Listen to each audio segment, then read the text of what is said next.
मूर्खों का बहुमत। एक वृक्ष पर एक उल्लू रहता था। उल्लू को दिन में दिखाई नहीं पड़ता, इसीलिए वह दिन भर अपने घोंसले में छिपा रहता है। और जब रात होती है तो वे शिकार के लिए बाहर निकलते हैं। गर्मी के दिन थे, दोपहर का समय। आकाश में सूर्य आग के गोले की तरह चमक रहा था। बड़े जोरों को गर्मी पड़ रही थी। कहीं से एक बंदर आया और वृक्ष की डाल पर बैठकर बोला, ओह, बड़ी भीषण गर्मी है। आकाश में सूर्य आग के गोले को तरह चमक रहा है। बंदर की बात उल्लू के भी कानों में पड़ी। वह बोल उठा, क्या कह रहे हो? सूर्य चमक रहा है। बिल्कुल झूठ। चंद्रमा के चमकने की बात कहते तो मान भी लेता। बंदर बोला, चंद्रमा तो दिन में चमकता नहीं, रात में चमकता है।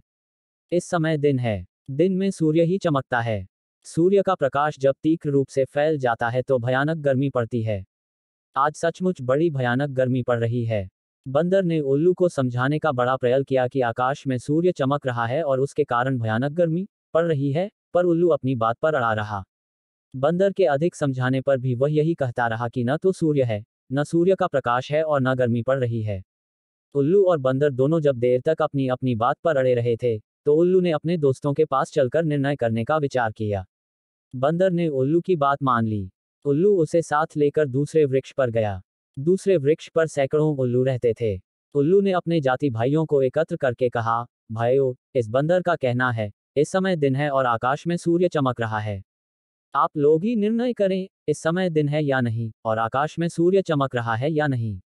उल्लू की बात सुनकर उसके जाति भाई बंदर पर हंस पड़े और उसका उपहास करते हुए बोले, क्या कह रहे हो जी, आकाश में सूर्य चमक रहा है। बिल्कुल अंधे हो, हमारी बस्ती में ऐसो झूठी बात का प्रचार मत करो। पर बंदर अपनी बात पर ठान था। बंदर की बात सुनकर सभी उल्लू कुपित हो उठे और बंदर को मारने के लिए झपट पड़े। बंदर प्राण बचाकर भाग चला। कुशल था कि दिन होने के कारण उल्लुओं को दिखाई नहीं पड़ रहा था। उधर दिन होने के कारण बंदर को दिखाई पड़ रहा था। उसने सरलता से भागकर उल्लुओं से अपनी रक्षा कर ली। सीख, जहां मूर्खों का बहुमत होता है, वहां इसी प्रकार सत्य को भी असत्य सिद्ध कर दिया जाता है। ऐसे ही और नए वीडियो देखने के लिए हमारे चैनल को सब्सक्राइब करें।